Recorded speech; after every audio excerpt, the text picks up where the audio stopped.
Saudi আরব আল হাসা বৃহত্তর কুমিল্লা ঐক্য পরিষদের উদ্যোগে পরবর্তী করণীয় লক্ষ্য নির্ধারণের জন্য প্রাক প্রস্তুতি সভা অনুষ্ঠিত।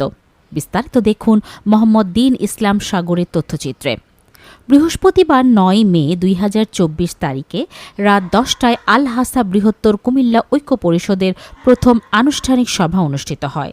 সৌদি আরব আল হাসা হুফুফ শহরের বিশিষ্ট ব্যবসায়ী জনাব মোহাম্মদ ইয়াসিনের সঞ্চালনা, বিশিষ্ট ব্যবসায়ী জনাব শফিকুল ইসলামের সভাপতিত্বে উপস্থিত আরও ছিলেন বিশিষ্ট ব্যবসায়ী জনাব দেলওয়ার হোসেন, বিশিষ্ট ব্যবসায়ী জনাব সালাউদ্দিন সেলিম, বিশিষ্ট ব্যবসায়ী জনাব সবুজ জামান, জনাব ফয়সাল আহমেদ, জনাব শাহ আলী সরকার, নূর ইসলাম ভূঁইয়া ও দৈনিক স্বপ্নের বাংলাদেশ পত্রিকার সৌদি আরব প্রতিনিধি মোহাম্মদ মোখলেসুর রহমান সহ আরও অনেক নেতৃবৃন্দ।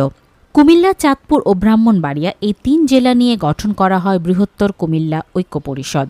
এ সময় উপস্থিত সকলে সংক্ষিপ্ত বক্তৃতা করেন। বক্তারা হলেন, বৃহত্তর কুমিল্লা ঐক্য পরিষদ গঠন করা হয়েছে বৃহত্তর কুমিল্লা সৌদি আরব প্রবাসীদের কল্যাণের লক্ষ্যে। ব্যবসায়ী থেকে একজন দিনমজুর পর্যন্ত সকল শ্রেণী প্রবাসীর বিপদে আপদে আমরা সকলের পাশে থাকব। আমরা বৃহত্তর কুমিল্লা প্রবাসীরা আরও ঐক্যবদ্ধ হওয়ার লক্ষ্যে সকল দ্বিধা দ্বন্দ্ব ভুলে আগামী ঈদুল আজহার বড় পরিসরে সাংস্কৃতিক অনুষ্ঠান করব ইনশাআল্লাহ। এটি ধারাবাহিকভাবে প্রতি বছরে 1 থেকে 2 বার করা হবে।